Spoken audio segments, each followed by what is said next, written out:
Bonjour et bienvenue à Valoris, où nous profitons du passage exceptionnel de Montserrat-Gascon dans les Alpes-Maritimes pour aller à sa rencontre. D'abord institutrice, ensuite infirmière, puis ostéopathe, elle a découvert le rôle primordial que joue le péricarde, l'enveloppe du cœur, dans le corps humain et dans notre vie émotionnelle. Elle a mis au point un soin qui s'appelle la libération du péricarde et aujourd'hui, elle parcourt le monde entier pour transmettre sa découverte et sa vision de la vie. Montserrat, bonjour, ou plutôt hola comme on dit chez toi. Hola. On te connaît à part ton côté joyeux et déconneur entre guillemets. Maintenant, peu de gens savent en fait que ta vie a été une suite d'épreuves quand tu étais toute jeune et que finalement tu as pris le parti d'en rire. Est-ce que tu peux nous raconter ton parcours un petit peu dans le détail? Je crois que les épreuves, c'était le passage pour arriver à découvrir d'autres choses. C'est comme un jeu. Si je dois me rappeler déjà de tout ce que j'ai fait comme connerie, de la déconnade, tu peux enlever les guillemets, tu vois. La déconnade, ou l'ignorance, ou l'insouciance, ou l'inconscience, je ne sais pas ce que c'était. Même moi, je me posais des questions. Tout ça, ça a commencé avec mon fils, Oriol, de 10 ans. Et puis avec le père de mon fils, c'était une catastrophe totale. J'étais battue, je n'ai pas porté plainte, jusqu'un jour, j'ai dit stop. Je devais commencer 5e année de médecine. Et là, j'ai pris mon fils et je suis partie. J'ai tout quitté. J'ai quitté mon poste d'infirmière dans un grand hôpital, j'ai quitté les études de médecine, ma famille, les amis et tout. Et je ne sais pas quelle force m'a menée à partir et à tout quitter avec un ami. Et on est parti. On est parti en Algérie. À l'époque, c'était très difficile parce que la garde de l'enfant, c'était au père. Ce jour-là, j'étais dans la voiture, le père de Oriol, il me dit « De toute façon, je pars aux États-Unis, je vais faire un master et tu l'auras pas. » J'ai ouvert la portière de la voiture, j'ai pris Oriol, je suis sortie et puis il ne m'a plus revu. Après, il nous a retrouvés en Algérie et on est reparti, on est allé en Tunisie. On arrive en Tunisie, on nous a volé tout l'argent. J'étais avec cet ami. Alors, on s'est trouvé sans argent. Sans papier aussi? Lui, sans papier. Moi, non. C'était la nuit de Noël. Comme on n'avait rien, on a mangé une orange, je crois, devant le commissariat de Tunis. On a partagé l'orange, c'était la grande fête, pour aller aux toilettes au commissariat. Après, il fallait trouver du travail. Et moi, je ne parlais pas beaucoup le français. À l'époque? À l'époque. Et je dis, je cherche du travail. Aujourd'hui, je viens de trouver. Et j'ai commencé à marcher dans toutes les rues de Tunis. Chaque fois que je voyais un truc médical, cabinet médical, quand j'étais infirmière, je rentrais. Qu'est-ce que vous avez comme expérience? C'est le bloc opératoire. Mon frère, il est chirurgien. Ah. C'est le directeur de la clinique de Carthage. Je suis arrivée à la clinique de Carthage. Et puis, je commençais à apprendre l'arabe pour demander aux gens comment ils allaient. Autant je demandais, c'était bien. Mais après, pour leur répondre, c'était un peu plus difficile parce qu'ils commençaient à me parler, je ne comprenais rien du tout. Dans le train, quand j'allais travailler à la clinique de Carthage, il y avait un gars, un jeune. On se voyait tous les jours. Mais où tu es? Je suis le secrétaire du représentant de l'ONU ici à Tunis. Il me dit, il y a ce monsieur, que c'était un Catalan de Perpignan. J'ai oublié son nom maintenant. Il veut te rencontrer. Alors, on y est allé. Tu sais, nous, on mangeait des boîtes de sardines tous les jours, on n'avait plus de sous. Mais même avec les boîtes de sardines, je faisais des blagues. Je disais, Oriol, à table, le poisson va refroidir. Parce que c'était une façon d'alléger tout ça. De toute façon, tout est une comédie. Non? Te dédramatiser. Dédramatiser. Et puis, je vais voir ces messieurs. Et on est devenus très amis. Alors, il y avait des boîtes de sardines la semaine, du caviar le week-end, du champagne le week-end, et après on rentrait à la maison et c'était bon. Et un jour, il me dit, j'ai invité le prince de l'Afghanistan. J'avais une robe en jean, j'avais des sabots, avec des chaussettes de toutes les couleurs, un doigt de chaque couleur. Et j'ai dit, mais j'ai rien pour me mettre pour le prince. Je dis, mais tu viens comme ça. Et il y avait tout le gratin français de Tunis. Bonjour le prince, tu vas bien? Tu sais, je l'ai tutoyé d'entrée. J'ai dit, mais tu t'ennuies pas beaucoup? Ça, c'est ta vie comme ça, de faire des soirées comme ça? C'est ennuyé? Il dit, oui, c'est très, très ennuyé. Alors, j'ai commencé à déconner avec lui. Il rigolait. Ça fait longtemps que je rigolais pas autant. Il me dit, mais tu sais, j'ai un appartement à Rome. Tu pourrais y aller? Je le regarde et je dis, non. Il me manquerait plus qu'un prince dans ma vie. Tu sais, j'ai assez de merde comme ça. En Tunisie, il m'a retrouvé, le père d'Oriol. Et comme mon passeport s'est périmé, je suis allée au consulat de Tunisie. Alors le consul, il m'a pris à part, il m'a dit, vous avez enlevé un enfant. Je dis enlevé, mais c'est mon fils. Vous devez rentrer tout de suite à Barcelone parce que vous allez en prison. Tu sais, j'avais 25 ans. Je dis non, non, non, non, c'est pas comme ça. Quand il y a quelqu'un qui veut avoir l'autorité sur toi, laisse-le jouer son rôle. Si tu fais le théâtre de la vie et tu sais où tu vas, tu peux faire un rôle. Mais le rôle, c'est pour jouer, c'est pas pour te faire avoir. Et le rôle que je fais, c'était de la pauvre femme qui savait rien du tout. Mais vous savez, avec mon mari, on ne peut pas parler. Il dit, mais ça tombe bien parce qu'il va venir. Et vous avez beaucoup de chance parce qu'il venait pour vous tuer. Là, j'ai compris que la justice n'était pas faite pour être juste. Quand il m'a retrouvée en Tunisie, le père d'Oriol, je suis partie avec quelqu'un que j'avais rencontré en Tunisie. Il m'a dit, mais ma sœur, elle est à Bamako. Au Mali, donc? Et elle peut t'accueillir. Je pars pour le Mali. Et quand je pars via Paris, mon père, il m'a amené une valise avec toutes les choses à manger parce que, au moins que j'ai pas faim. J'avais pas assez de sous. Ma mère m'avait offert une bague d'héritage. J'ai vendu la bague. Et on a pu acheter le billet pour aller à Bamako. Seulement qu'il fallait attendre une semaine. Parce qu'à l'époque, il n'y avait qu'un vol par semaine. Une semaine, qu'est-ce qu'on va faire? Eh bien, on va rester à l'aéroport. J'ai dit, Oriol, regarde-moi ça. Nous avons une super maison ici à Paris. Tu sais, il y a des gens qui n'ont pas de maison, regarde-nous. Charles de Gaulle s'appelle la maison. Alors, nous avons notre valise avec des trucs à manger, des saucissons, de tout ce que mon père il nous avait. On allait chercher le restaurant avec la valise. Et après, pour dormir, on changeait de place tous les soirs. Et c'était notre maison, on était super contents. Alors voilà, finalement, on est arrivé à Bamako. C'était aussi difficile. Difficile, si tu le vois, difficile. Là, j'étais vendeuse dans un labo photo qui s'appelle la Croix du Sud à Bamako, que ça existe encore. J'ai appris le bambara. Donc ça, c'est la langue du Mali, c'est ça? On a vécu plein de choses à Bamako. Et puis la guitare, on chantait, on jouait beaucoup et on s'amusait, on créait toujours. C'était un espace nouveau, on se faisait notre monde de merveille. Alors comment t'arrivais à trouver cette force-là de pouvoir t'amuser et être entre guillemets un peu insouciante alors qu'en fait les conditions matérielles étaient extrêmement difficiles pour toi comme pour ton petit garçon? Ouais. Je crois que souvent c'est lui qui me donnait la force. Et une fois, Oriol il dormait et je pleurais. Je dis mais qu'est-ce que je fous là? Pourquoi j'ai amené mon fils ici dans ces situations? Et il se réveille et il me dit maman, tu pleures? Je dis oui, je pleure un peu. Il dit mais pourquoi tu pleures? Je suis là. J'ai dit t'as raison. C'est ça qui m'a donné la force. Je crois que la force que j'ai eue, c'est de ne pas me vendre. C'est-à-dire? Imagine-toi une femme de 25 ans, seule, à Bamako, il y a 40 ans. Une femme blanche, sans argent. Les vautours, ils me tournent autour. C'est quand qu'elle va tomber. On va la ramener. Des propositions, tu viens à la maison, tu sais, ouais. Non. C'est ça la force, de ne pas me vendre. Pour un échange de quoi que ce soit. Et de sentir qu'à l'intérieur de moi, tout ce que je vivais, c'était pour quelque chose. Je ne savais pas pourquoi. Et d'ailleurs, ça m'a pris du temps à le savoir.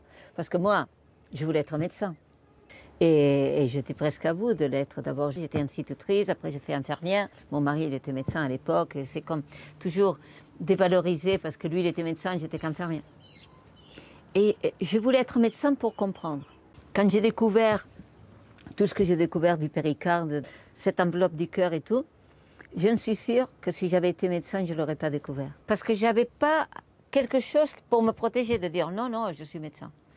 Et je devais être plus pointue que si j'étais médecin. Je devais être plus claire, je devais être plus juste scientifiquement, parce que j'avais rien pour me protéger, que la vérité. Dans ma vie, je trouvais des anges. Hein? Je crois que j'avais beaucoup d'anges gardiens. Qui valait mieux vu tout ce qui t'est arrivé. Je dis, je n'ai pas un. Il dit, là, tu as un ange gardien. Sûrement, je n'ai plus qu'un. Parce que tout ce que je devais vivre, tu sais, la solitude, l'intuition pour sentir l'écoute de l'autre aussi, dans des pays lointains. Alors, c'était celle, loin de tout, loin de tous, avec cet enfant. Et toutes ces pièces que j'ai reçues dans tous ces lieux, c'est des pièces de ce puzzle qui est mon cheminement. Chaque pierre, c'était pour me permettre d'avancer vers l'autre. Et il y a des pierres qui te font glisser, d'autres qui te font blesser, d'autres qui vont te couper, d'autres qui vont te faire vaciller. Mais si elles ne sont pas là, tu ne peux pas avancer. Alors je remercie tous les pierres que j'ai dans mon chemin.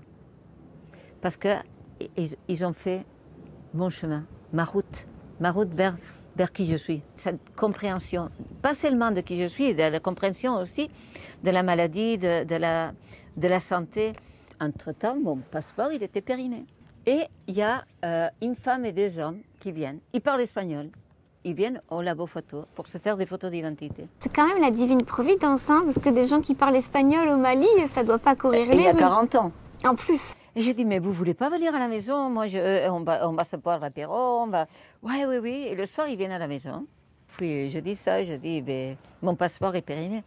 Il dit, ah, mais tu peux te le renouveler toute seule. Ah bon? Il m'a dit, mais oui, regarde, tu vois. Tu prends une pièce de monnaie, tu fais un tampon. Alors, du coup, j'avais dans mon porte-monnaie, il y avait des petits timbres fiscaux de quand je suis allée chercher mon diplôme d'institutrice. Alors, j'ai pris les timbres fiscaux, je les ai mis dans le passeport. J'ai mis le timbre, le tampon de 25 pesetas. J'ai pris une monnaie que j'avais dans mon porte-monnaie. Je fais le tampon et j'ai mis la signature du consul de Tunisie qui voulait m'envoyer en prison. Je dis.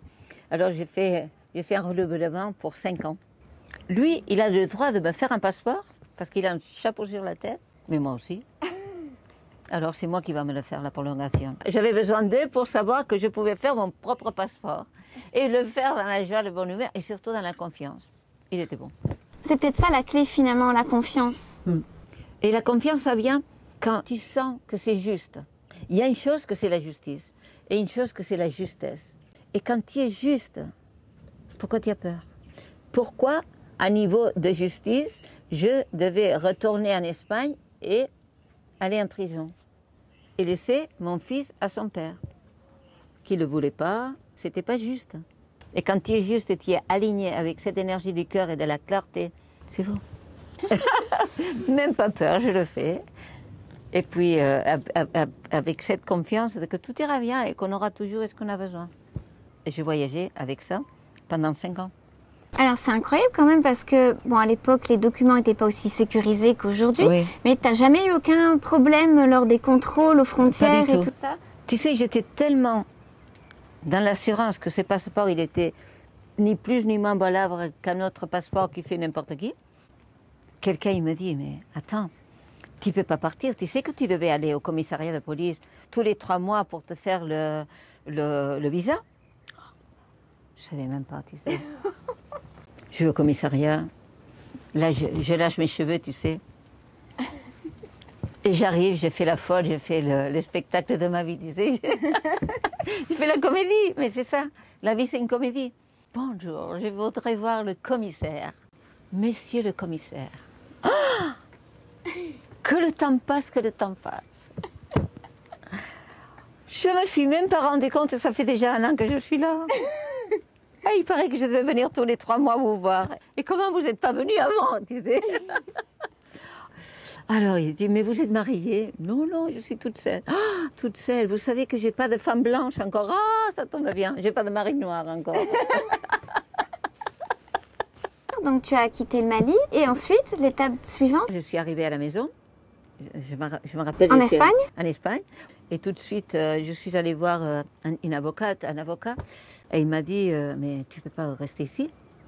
Parce que selon la loi, tu n'as pas le droit de voir ton fils. Il m'a dit, tu dois partir. Mais... Alors j'ai dit, où? En Colombie? Il dit, non, non, en Colombie, non. J'ai dit, au Venezuela. Auriol, il avait déjà presque 4 ans. Je suis venue en stop de Paris jusqu'à Barcelone. Et je suis allée chercher le visa au consulat du Venezuela avec mon passeport. Falsifié? Falsifié avec la pièce de monnaie de 25 pesetas, quoi. Avec ma mère qui tremblait les genoux comme ça. Et moi, j'étais super tranquille et tout. Mais moi, franchement, je ne me sentais pas en faute. C'est comme, pourquoi pas? Au Venezuela, j'ai rencontré le père de mon 2e enfant, Marc. Marc, il est né au Venezuela. Après, on est parti, parce que le père, il est français. Du Venezuela, on est rentré d'ici, dans la région. Et puis après, on est parti à la Martinique. Et à la Martinique, j'ai travaillé dans la clinique, je suis retournée au bloc opératoire, et toujours avec cette quête de vérité. de compréhension. Pourquoi on est malade? Tu vois, il y a toujours quelque chose qui me manquait.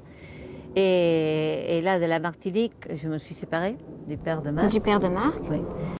Et là, je me suis retrouvée encore une autre fois toute seule, avec les deux. Mais avec 2 enfants? Avec 2 enfants. Et puis là, c'était une autre fois, une décision dans ma vie. Le père de Marc, c'était comme le père d'Oriol. Je décide que non, que je ne vais pas vivre comme ça. Tu vois, on avait une super villa au bord de mer, magnifique. Il dit, ben d'accord, tu vas où tu veux en France et je te paye le loyer. Je dis, je crois que tu n'as pas bien compris. Je vais me séparer parce que je vais vivre ma vie. Je ne vais pas être au crochet de toi, ni que toi tu me dises comment on va faire, qu'est-ce que je dois faire. Non. Il me dit, ben, si c'est comme ça, tu n'auras pas un franc. Je ne vais pas me plier en 4 pour avoir un franc de ta part. Et les autres, ils me disaient, mais Montserrat, tu ne sais pas que toi, tu as 3 à des allocations. Allocation parents isolés, allocation logement, allocation je ne sais pas quoi. Et ils me font le calcul et j'ai gagné plus avec les allocations que ce que j'ai gagné en travaillant à la clinique. Je dis non, tu continues à travailler, je vais travailler. Mais tu comprends, tu vas chercher un avocat parce que lui, il doit te payer la pension alimentaire. La pension alimentaire. Tu crois que je vais mendiguer, comme on dit, tu sais? Mendier? Mendier la pension alimentaire. Comment je dois exiger à quelqu'un qui paye une pension? S'il est tellement irresponsable pour ne pas vouloir le faire, je ne vais pas l'y exiger et je ne vais pas payer quelqu'un qui va l'y exiger à ma place. Toute cette énergie, moi, je vais l'utiliser pour créer. Je travaillais à la clinique, à Fort-de-France. Et après, l'après-midi, je faisais la couture. Je faisais des patchwork, des caleçons pour les touristes. J'allais à l'hôtel Méridien, je vendais mes productions. Ça m'a donné la liberté de dire que je suis responsable de moi, de mes enfants. Tu ne veux pas les voir, c'est ton problème. Je ne vais pas lutter, ni avocat, ni rien. Il n'y a pas quelqu'un de l'extérieur qui va me dire à moi c'est que j'ai le droit ou pas le droit. Je le prends. Tu as choisi la liberté. Moi, j'ai choisi la liberté et la responsabilité. Prochaine étape du voyage, après tout ça? Alors, ça, c'était à la Martinique. À partir de là, ben, je suis restée à la Martinique. Et là, j'ai rencontré le père de ma fille. C'était une rencontre d'amour, de confiance, de partage. Vraiment, je crois que c'était pour moi la première fois que je rencontrais ce lien d'amour. Il était temps, hein? Au bout du 3e. Au bout du 3e. On a passé 14 ans ensemble. Jusque nos chemins, ils se sont écartés. Ça fait qu'on aurait pu continuer, on s'écarte, on fait semblant, mais tu sais, le corps, il parle. Dans mon cœur, il y a eu quelque chose depuis longtemps. C'était comme une force que je sentais que je devais faire les choses. C'était pas dans la tête. Quand j'ai décidé de partir avec mon fils, c'était parce qu'il y avait une force ici, ça suffit, on y va. Dans ma tête, je ne me posais pas de questions. Il y a une force à l'intérieur de moi que si je ne l'écoute pas, je sais que je serai malade. Et cette force me pousse à faire des choses que peut-être pour les autres, ce n'est pas des choses très raisonnables, très normales. C'est pas grave. Pour moi, c'est ça que je dois faire. Alors justement, tu as eu une expérience de santé particulière. Tu as dit le corps parle. Oui. Et tu as réussi à te guérir en passant à l'action. Je sentais dans mon cœur que cette histoire devait se finir parce que lui, il allait dans un sens et moi dans l'autre. Et en même temps, il y avait l'amour, il y avait l'entente, il y avait le respect, même si nos chemins s'écartaient. Je me suis créé une tumeur à l'utérus. Et j'ai commencé à parler avec mes cellules et tout et c'est parti. J'ai compris pourquoi et c'est parti. La seule chose, c'est que je n'ai pas posé l'acte. Et comme je n'ai pas posé l'acte, et une autre tumeur encore plus grosse dans l'utérus, c'est apparu. C'était une séparation d'amour et de respect de mon chemin et de son chemin à lui aussi. Hein? Et parfois, c'est difficile. Surtout quand il a rencontré la personne avec qui partageait tout cet amour. Hein? Une nouvelle séparation qui m'a menée directement vers le péricarde. Déjà, j'avais fait l'école d'ostéopathie. Et lui, il m'a poussé dans ce cheminement de l'école d'ostéopathie qui m'a beaucoup apporté. C'était un passage nécessaire pour arriver à découvrir le péricarde et à pouvoir créer cette autre façon de voir la vie. Pas à travers la tête, à travers le corps, à travers le cœur. L'origine, c'est le cœur, la fin, c'est le cœur. Alors, allons directement au cœur. Hein. Et c'est cette médecine, la médecine du cœur. Ce n'est pas la cardiologie, c'est autre chose. La médecine, c'est vraiment de libérer notre essence la plus pure, l'esprit, Espiritu, le feu. Piri, c'est le feu. Espiritu, il te dit, tu es feu. Aller libérer le feu du cœur de la personne et l'accompagner, cette énergie du cœur, par tout le corps, pour que sa propre lumière rayonne à travers de son cœur et de son corps. Et c'est ça qui me plaît. Au-delà des pathologies, au-delà de l'émotion, c'est une autre dimension. Grâce à ça, je peux, après Vive le Péricard, le livre, je puis faire celui-là. Et ça a été aussi un coup de cœur. Alors c'est quand même un récit un petit peu autobiographique, Le secret du cœur. Oui, autobiographique, c'est pas... Romancé.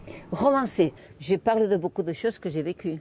Mais ce livre, c'est vraiment un acte de foi d'abord, parce que je voulais faire un livre beau. Expliquer ce que j'ai découvert à l'intérieur du cœur, le fait du cœur, le sacré cœur, toute cette partie sacrée qu'on n'en parle pas. De l'esprit, on n'en parle pas. Parce qu'on croit que l'esprit, c'est un concept, c'est une philosophie, c'est une religion. Non, l'esprit est espiritu. C'est le fait du cœur. Et là, j'ai voulu le faire avec ces formats-là. J'avais pas l'argent. Je dis, c'est comme ça que je veux le faire. J'ai pas attendu que quelqu'un veuille me l'éditer. Non, je voulais le faire à ma façon. Et je le fais avec cette confiance. D'abord, qu'est-ce que je vais faire? Deuxième, comment je vais le faire? Et troisième, combien ça va coûter? C'est là que je dis à mes enfants, voilà le livre et tout. Entre celui-là et le français, ça coûtait 200 000 €. J'ai dit, oui, il est le problème. Sinon, on vend la maison. Oh, t'es folle, maman. Oui, je suis folle. Et après, je fais la même chose. Ici, parler de l'esprit, c'est bien. Le sentir, c'est mieux. Le libérer, le toucher, c'est mieux. Et ça, c'est vraiment le secret du cœur. C'est que nous avons à l'intérieur de notre cœur, c'est l'essence de la vie. C'est la chose la plus puissante qui contient tout ce qui est, et ce qui a été, et ce qui sera. Et à partir de là, je puis écrire celui-là, Quand j'habitais Jérusalem. Regarde la beauté, pareil, avec la même foi. Et sans argent aussi. Et sans argent aussi. Et celui-là, c'est une histoire d'une autre vie que j'ai vécue. Voilà, Quand j'habitais Jérusalem.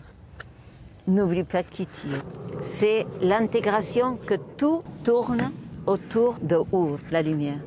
Alors, une vie bien remplie avec beaucoup d'expériences diverses et variées, des pays différents, des cultures différentes, oui. 3 enfants différents, avec 3 pères différents et une richesse intérieure énorme qu'on sent chez toi, Montserrat. Si tu devais quitter cette terre maintenant, qu'est-ce que tu garderais finalement? D'abord, je vais quitter la terre avec un grand éclat de rire. Parce que d'en mourir, il y a rire. Et d'en guérir, il y a rire. Ça, je vous le dis, c'est très important. En réalité, nous sommes venus ici, sur cette terre. On s'est créé ce corps magnifique. Pourquoi? Pour repartir. Ce corps, c'est un véhicule d'incarnation pour jouer sur la terre et repartir vers les étoiles de là où on vient. On a oublié ça. C'est pour ça qu'on a tellement peur. Et plus on a peur, et plus on reste accroché ici, dans notre corps, et on ne peut pas repartir. Et la vraie médecine, c'est retrouver la vibration originelle, celle qui m'a permis d'arriver ici, pour repartir vers là où je suis venue. Le jour qu'on va tous mourir dans un grand éclat de rire, on ne sera plus jamais malade. Tu comprends? Et je propose de créer un mouroir de rire dans chaque ville, dans chaque village, dans chaque lieu d'habitation. Ça nous permet de prendre responsabilité de notre corps, de prendre conscience quand notre âme va quitter notre corps, de sentir, de savoir, se préparer. Et quand on est prêt, on va au mouroir de rire. Qu'est-ce que vous fait rire à moi, c'est, je ne sais pas, c'est Charlot, c'est Fernandel, n'importe. Et après, il y a des personnes qui créent des blagues, des sketchs. Il y a ces personnes qui sont en fin de vie. Et comme ça, ils partent dans un grand éclat de rire. Quel bonheur! Quelle belle fin! Mais quelle belle fin! De toute façon, la fin, c'est la même. C'est comme un film qui finit bien ou qui finit mal. Pareil. Tu peux finir dans un soin palliatif jusqu'à mort s'en suive avec la mort fine. Hein? Ou alors tu peux partir avec une coupe de champagne, un grand éclat de rire avec des copains qui te font rire et tout. Et si au bout de 3 jours tu n'es pas mort, il dit écoutez, hein, on n'est pas là pour rigoler. Vous reviendrez plus tard, vous n'êtes pas encore assez dilaté. Un grand éclat de rire. Jusqu'à mort s'en suive. Jusqu'à mort s'en suive. Dans cet entretien, Montserrat Gasconne nous donne une véritable leçon de résilience en 5 points. D'abord, plutôt que de subir la violence de son mari, elle a préféré dire stop et tout quitter. Elle a choisi aussi de dédramatiser tout ce qu'elle vivait et a pris le parti d'en rire. Elle a décidé de suivre sa ligne de conduite en refusant de se vendre et en optant ainsi pour la liberté et la responsabilité. Si elle a fait des rencontres providentielles, c'est certainement parce qu'elle posait les actes qu'elle sentait justes, et ceci dans une confiance totale. Enfin, en éprouvant de la gratitude pour les épreuves qu'elle a traversées, elle a donné un sens à son vécu. Comme quoi, tout est véritablement une question de point de vue. Si Montserrat Gascon l'a fait, pourquoi pas vous ?